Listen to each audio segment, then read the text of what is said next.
mga season talaga sa buhay natin. Alam ko hindi po ito lingid sa inyo. May mga season sa buhay natin na sobra-sobra yung blessing. Naku, mukhang hindi pa nakakaranas na gano'n ha. May mga season sa buhay natin na sobra-sobra talaga. Yung hindi mo na-expect, akala mo sapat lang, pero sinosobrahan ng ating Panginoon. Amen? Amen. Pero meron din namang season sa buhay natin na saktong-sakto lang. Konti lang yun amen. Mga pastor lang ata, mukhang sila talaga nakakaranas ng saktong-sakto lang. Yung tipong 5,000 yung babayaran mo, pag nawala na yung piso, kulang na. Amen? Di ba yung mga ganun? May mga ganung season eh. Pero ito matindi. May mga season sa buhay natin na walang-wala talaga tayo. Amen? Doon parang walang-wala ang mga taga-LJBC Doon nag-amen lahat Pero totoo mga kapatid, no? Bakit kaya hinahayaan ng Panginoon na mapunta tayo sa ganong season? So ang title natin ngayon, ng pag-uusapan natin, The Season of Emptiness. No? Nawawala tuloy. Season of Emptiness. May mga ganyan talagang season sa buhay natin. Tanungin niyo po kung bakit. Sabi ko, Pastor Jim Totoo, no? Bakit kaya, Lord? May nagtanong sa akin, kung ang Diyos ay mapagpala at punong-puno ng pag-ibig, bakit hinahayaan niya na maubusan ng salapi, sabi natin pera o ng blessing, ang isang Kristiyano? Kaya ang tanong natin, bakit kaya? Hindi ang tanong ay kung ano, kasi pag sinabi mo ano, sasagutin mo lang Hindi naman ang tanong ay paano, kasi pag paano, sasagutin mo kung paano. Pero iba ang tanong kapag bakit na pinag-uusapan Bakit nga ba, Pastor, hinahayaan ng Panginoon na mapunta tayo dun sa season na walang-wala? Alam niyo po kung bakit? Kasi may mga matututunan tayo sa season na walang-wala na hindi natin matututunan sa season na sobra-sobra yung blessing. Amen? Kaya sabihin mo sa katabi mo, sayang kung wala kang natutunan. Amen? Sino dito nakaranas ng pandemic? Amen. Amen. Lahat tayo. No, sayang yung pandemic kung wala po tayong natutunan. Sayang yung time na meron kang sakit kung hindi mo nakita ang kagalingan ng Panginoon. Sayang yung time na walang-wala ka kung hindi mo nakita ang kasapatan ng ating Panginoon. Amen? So meron talaga tayong matututunan. And guess what mga kapatid? Sabi nga emptiness, pero meron ding blessing kahit dun sa panahong walang-wala tayo. Amen? Naalala niyo yung time na si Jesus, siya ay nagturo, no? Tapos ang daming tao. Ang daming taong pumunta, mahigit 15,000 katao. So yung nabilang na yun, kung natatandaan niyo, 5,000 men. Naalala niyo yung kwentong yon? Yung hinati yung dagat? Hindi yun. Babasa ng Bible. Thank you, Lord. Kung natatandaan niyo mga kapatid, unang-una, hindi sasapat yung 5 tinapay at 2 isda. Dito pa lang siguro, no, sa 10 tao, hindi na yung sasapat Kung nakikita po ninyo, hindi lang siya basta kulang. Walang-wala yung 7 pagkain na yon sa 15,000 na katao. Amen? So ibig sabihin, sinasabing walang-wala talaga kulang. Pero alam niyo po, ang kulang kapag nilagay mo sa kamay ng Diyos, sumusobra. Amen? Yun ang katotohanan Kaya napakalaga ng prayer gathering. Napakalaga ng pananalangin, kapatid. Bakit nga ba tayo nananalangin? Tanungin mo katabi mo, bakit ka nagpe-pray? No? Alam niyo po, isa sa mga concept ng prayer talaga sa Old Testament, kaya tayo nagpe-pray kasi fellowship natin sa Panginoon. Nasanay kasi tayo na ang prayer, pag may kulang, pag may kailangan. Pero totoo ang prayer, pakikipag-usap talaga sa Panginoon. Pero alam niyo mga kapatid, yung time na si Jesus, pinagkatiwala niya at pinagpasalamat niya sa ating Diyos, yung 7 pagkain na yon, alam niyo po, sobra-sobra ang nangyari. Sabi ng Panginoon, kumain kayo hanggat gusto ninyo. Lahat nabusog, tapos may sumobra pa. Grabe, isa yun sa mga himala na hindi natin malilimutan. Pastor, ano ba matututunan natin dyan sa mga pinagsasabi mo na yan? Baka mamaya nagsasalita lang dito si Pastor, no? Paganda ng mga preaching. Pero to mga kapatid, point number 1, meron lang tayong 3 puntos, sana matapos natin to, no? Point number 1, God Ayan yung tanong, yung kanina. Ito po yung puntos. God appointed you to bless others. Sabihin niyo po yan sa sarili po ninyo, mga kapatid. God appointed you to bless others. Pinili ka ng ating Panginoon para i-bless ang iba. Pinili ka ng ating Panginoon. Tignan niyo po yung masasabi dito no, sa Marcos chapter 6 verse 30. Ito yung time na sabi ng mga disciples, Lord, paalisin niyo na po sila kasi maggagabi na. No? Paalisin na po ninyo ang mga tao upang makapunta sila sa mga karatig bayan, upang makabili ng pagkain. Lord, paalisin niyo na po sila kasi wala tayong may papakain. So, ganun talaga yung meaning niya. Lord, paalisin niyo na po sila para sila na yung bumili ng kanilang pagkain. Ngunit, sinabi sa kanila ni Jesus, bigyan ninyo sila ng makakain. Sino ang gagamitin? Yung mga doubters. Bakit kaya doubters, pastor? Ito kasi yung sinabi ng mga alagad nais po ba ninyong bumili kami ng pagkain sa halagang 200 salaping pilak? Alam niyo po ang katumbas nun sa time nila? 6 na buwang sweldo. Sabi ng mga disciples, Lord, kahit yung 6 na buwan na sweldo, hindi sasapat para may tagkakaunti silang makain. Pero alam niyo po, pinili ka ng Panginoon para i-bless ang iba. Totoo po yan, mga kapatid. And dito natin masasabi, Lord, bakit mo ako pinili? Wala naman akong kakayahan. Gusto ko pong sabihin, mga kapatid, hindi ka pinili ng Panginoon dahil may potential ka. Dahil may mga pinili na walang potential. Amen? May mga pinili na wala talagang potential. At doon palang hinubog ng ating Panginoon. Naalala niyo si Moises? Lord, utal-utal ako magsalita, bulol ako Hindi ako capable dyan, Panginoon. Pero sabi ng Panginoon, ako ang magsasalita sa iyo. Ano ang nangyari? Naging blessing si Moises sa mga Israelita. Bakit? Hindi kasi natingin ng Panginoon sa potential natin. Alam mo, tinitignan ng Panginoon, yung puso na meron ka. Kaya nga salamat sa Diyos Lord, thank you kasi kahit na nagda-doubt, pinili mo pa rin ako. Hindi naman, alam niyo po mga tunay na Kristiyano, hindi naman talaga tayo nagda-doubt sa Diyos Madalas nagda-doubt tayo sa sarili natin. Lord, kaya ko ba i-bless itong kapatid na to? Ako nga mismo walang-wala. Paalala lang po mga kapatid, hindi natin bine-bless ang mga kapatiran natin dahil sa sarili natin. Hindi tayo yung blesser kung meron mang ganong salita. Hindi tayo yung nagbe-bless. Ang nagbe-bless ay ang ating Panginoon. Baka kaya minsan nahihirapan tayo kasi tayo yung nagbe-bless Amen? Kaya siguro hirap na hirap tayo sa ministry kasi ginagawa natin sa sarili natin. Nakakalimutan natin, ang Diyos nga pala ang naglagay sa akin dito.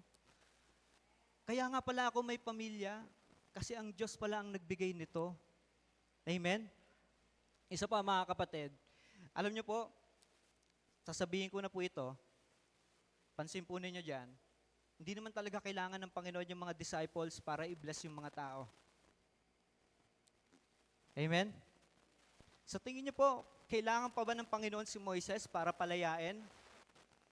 Kaya ng Diyos, di ba? Sa tingin niyo po ba, kaya ng Panginoon na pakainin yung 5,000 kalalakihan nang wala yung mga disciples? Amen! Lord, kaya mo naman pala ba't sinasama niyo pa ako dyan? Alam niyo kung bakit? Kasi gusto ng Panginoon na isama ka sa parada ng tagumpay. Ito yung masasabi mo na, Lord, nandito ako, nakagraduate ako dahil sa biyaya mo.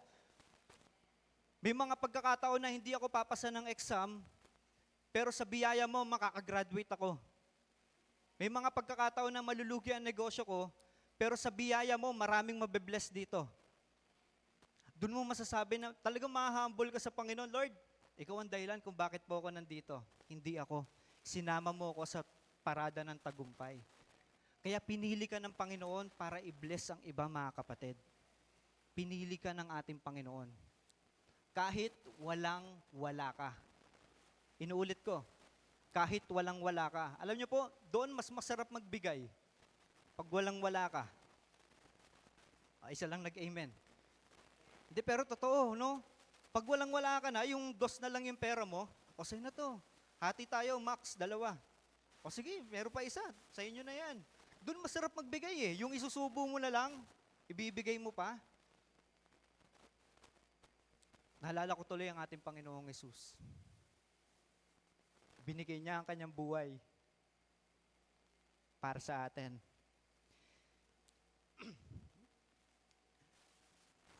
Dito po mga kapatid, hindi tayo kailangan ng Panginoon. But thank God, pinili pa rin tayo ng Panginoon. Amen? Ito yung masasabi mo na kulang ako, but thank God, pinili ako para i-bless ng iba. I-bless ang iba. Walang-wala ako, Lord. But thank God, may ministry pa rin ako. Amen? Yung pupunta ka ng church kahit wala ka ng pamasahe, thank you, Lord. Kasi kahit paano, may ministry pa rin. Di ba, alin ang walang pamasahe? Basta man dito yung ministry. Amen? Lord, mahina at kulang. Makasalanan ako, Lord eh. Nagkakasala ako eh. Meron akong diferensya, Lord eh. Huwag niyo tignan yung katabi niyo. But thank God, pinili pa rin ako ng Panginoon. Amen? Dati tayong mga may diferensya. Sasabihin ko na po ang totoo. Dati tayong may mga diferensya. Wala sa ayos yung isip natin. Pero ngayon, pinili ka ng Panginoon para i-bless yung iba. Amen? Natutuwa ako sa isang member po natin, sa mga leaders natin. Alam niyo yung buhay niya, binigay niya talaga sa Panginoon eh. Sabi niya, itong buhay ko na to, gustong gusto ko ibigay sa Panginoon. Nakakatuwa po yung ganon. Mga kapatid, bihira po pag usapang kamatayan na ang pinag-uusapan. Wala pa tayo dun sa duguan eh, no? Kung katulad sa Panginoong Yesus, wala pa tayo dun sa duguan. Talsikan pa lang ng mantika, ayaw na natin eh. Pero ngayon, tinuturuan tayo ng Panginoon. Kapatid, alalahanin mo, pinili ka ng Panginoon para i-bless ang iba. Kahit walang-wala ka, meron ka, sobra-sobra ka, hindi mababago ang pagpili sa iyo ng Panginoon. Kahit magpasalamat tayo sa ating Diyos. Point number 2. God is preparing. Hinahanda tayo ng ating Diyos. Alam niyo po, sa kwento ng 5,000 na pinakain ng ating Panginoon, meron dong hindi masyadong napapansin. Tanong niyo po sa akin kung ano.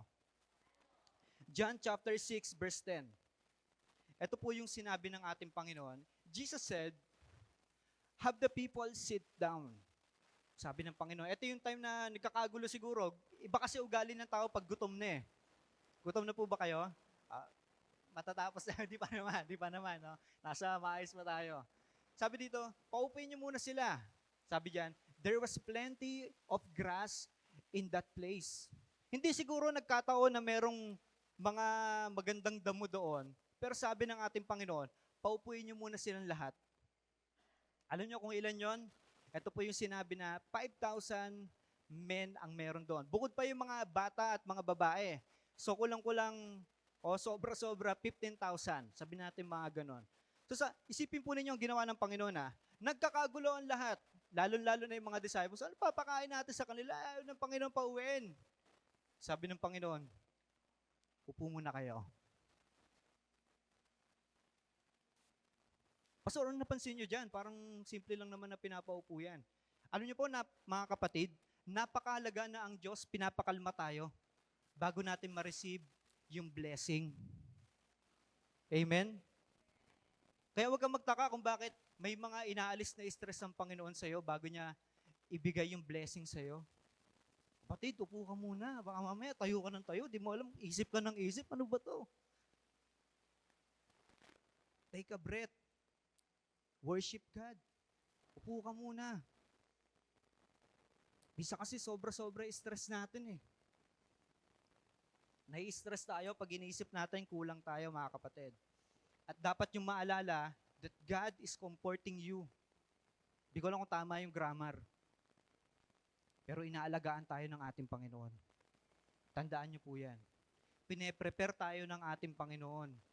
Bakit napakahalaga ng preparation, pastor? Kasi mga kapatid, kapag hindi tayo handa, pero nandyan yung blessing magiging sumpa sa atin. Kaya hinahanda tayo ng Panginoon eh. Kaya siguro hindi natin makuha yung blessing? Kasi hindi pa tayo handa. Kasi lagi tayo nakatayo, no? Stress na stress. Hinihintay ng Panginoon na kumalma muna tayo. Upo muna tayo, kapatid. At alam niyo po nangyari nung time na yon, yung mga nakaupo, eto lang na-imagine ko lang, sa akin lang naman po ito. Tingin ko, habang pinagpasalamat ng ating Panginoon, yung mga pagkain na yon, dumami, no? Siguro yung mga nasa unang pila, di ko lang kung nakapila sila o mga nakaupo, siguro habang kumakain sila, relax na relax sila, nakikita nila yung mga disciples, yung Panginoon, na dumadami yung pagkain. Grabe, no, bro? Anong nangyari yun?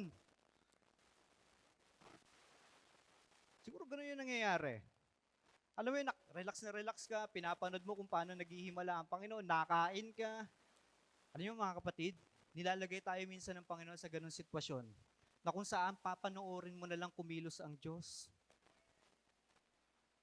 Yung pinag-aalala mo kanina, ngayon kumikilos na ang ating Panginoon. Kaya huwag kang magtaka kung bakit next Sunday, yung problema mo next Sunday o bukas, parang di ata ako makaka-attend bukas sa Sunday. Huwag kang magtaka kung bakit inaalis ng Panginoon yung mga hadlang na yon. Kasi pine-prepare tayo ng Panginoon eh. Gusto ng Panginoon, relax lang tayo. Magkaiba yung relax sa chill Ang chill, walang ginagawa. Ang relax, may ginagawa pero may payapa ang puso. Payapa ang isip, mga kapatid. So God is preparing you, mga kapatid. Kapag pinapaupo ka ng Panginoon, kapag sinasabi ng Panginoon, anak, ako na. Hayaan mo ang Panginoon. Amen? Sabi mo sa katabi mo, hayaan mo ang Panginoon. Point number 3. And eto na po yung last. Siguro, imbitahan ko na ulit ang ating worship team para sa ating pagtatapos. Point number 3, medyo mahaba po ito mga kapatid. God used the season of emptiness to shape your character. Sabay-sabay natin basahin. God used the season of emptiness to shape your character. Character mo, hindi character ng katabi mo. Amen? Kaya pala minsan nilalagay tayo ng Panginoon dun sa walang-wala tayo. Kasi may sinishape ang Panginoon sa character natin. Amen? Tignan niyo po yung nakalagay dito. John chapter 6, verse 11. Jesus then took the loaves, gave thanks, and distributed to those who were seated. Eto po, nakaupo sila, seated as much as they wanted. He did the same with the fish. Ano ang ginawa ng ating Panginoon dun sa kakarampot na pagkain?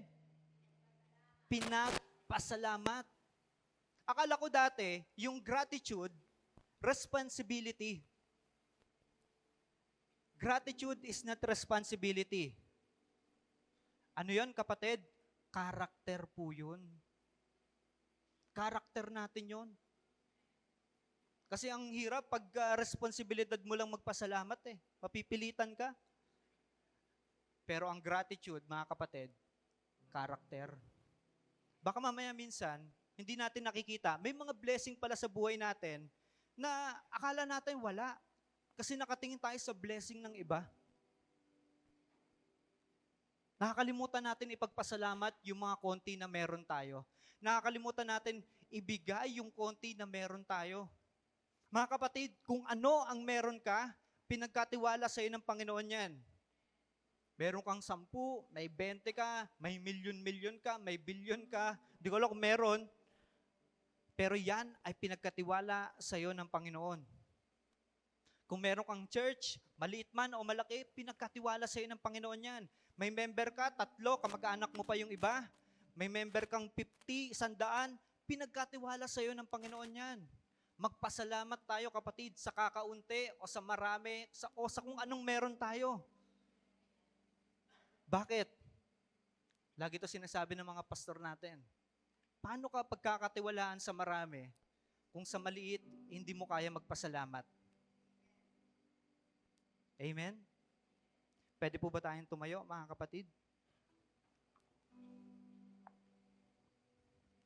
Ito pong prayer gathering na ito, mga kapatid, ang isa sa pinakamalaking nagawang bagay na ito sa akin, personal po ay yung magkaroon ako ng gratitude heart. Last time, di ko na po siguro matetestimony mamaya, kasi may testimony tayo ng prayer gathering. Yung prayer ko po noon, sa Makati noon, yung prayer gathering yung last, sabi ko, Lord, sana bigyan niyo po kami ng equipment. Medyo, hindi ko alam kung, wala namang imposible sa Panginoon, pero hindi ko alam kung paano na magkaroon kami ng camera ulit sa live stream. Sabi ko, Lord, hindi po ako gagastos. Pero Lord, sana magkaroon. Pero tignan niyo po mga kapatid, may nag-donate po ng camera. Hindi lang po camera, may lens pa po. Ayan po, gamit po natin. Ganun kabuti ang Panginoon. Pero alam niyo po, sabi ko, Lord, salamat. Kasi kahit wala kaming camera, may cellphone naman. Salamat, kahit dito pa lang. Pero alam niyo, nakita ng Panginoon, na kapag pala nagpasalamat ka sa maliit, bibigyan ka niya ng malaki. Sana mga kapatid, kapag binigyan tayo ng malaki ng Panginoon, lumaki rin yung pagpapasalamat natin. Amen? At sa mga oras na ito, may mga nakahanda tayong panalangin. May mga nakahanda tayong panalangin, maliit man o malaki. Pero yan ay may nakahandang kasagutan. Sabi ko nga kanina, mga kapatid, may matututunan tayo dun sa time na walang-wala tayo. Na hindi natin matututunan dun sa time na sobra-sobra yung meron tayo. Kaya wag mo sayangin yung time na o yung season na walang-wala ka. Kapag meron kang sakit, dun mo mararanasan yung kagalingan ng Panginoon Kapag kulang ka, dun mo mararanasan na ang Diyos ay sapat. Kapag nahihirapan ka, dun mo mararanasan yung lakas na meron sa Diyos. Amen? Kaya sa mga oras na to, mga kapatid, nais po sana natin na tayo ay magkaisa sa kahit anong season ng buhay natin. Na tayo ay magkaisa. Ulitin ko, na tayo ay magkaisa sa season ng buhay natin. Sa kahit anong season, kumukonte o dumadami ang member, magkakaisa ang LJBC GMI. Magkakaisa sa panalangin, hindi lang sa mga gawain. Magkakaisa tayo, mga kapatid. Isipin po ninyo to, no? Dati, ang problema natin, yung sasakyan, wala tayong sasakyan, hirap tayo mag-commute. Ngayon, may problema pa rin, pero ang problema natin, gas. Pero at least may kotse ka na. Dati ang problema natin, walang makain sa church. Ngayon, ang problema natin, sino ang maghuhugas ng plato? Pero at least may nakakain na. Dati ang problema natin, paano paaralin yung anak ko? Ngayon, ang problema mo, tuition. At least, college na. Amen? Dati yung problema natin, walang member. Pero ngayon, ang problema mo, upuan. Problema nila Pastor Jim, paano lalaki ang church? Praise God, kapatid. May problema naman Lagi. May blessing man o wala, may problema pa rin. Pero paganda ng paganda yung sitwasyon mo, kapatid.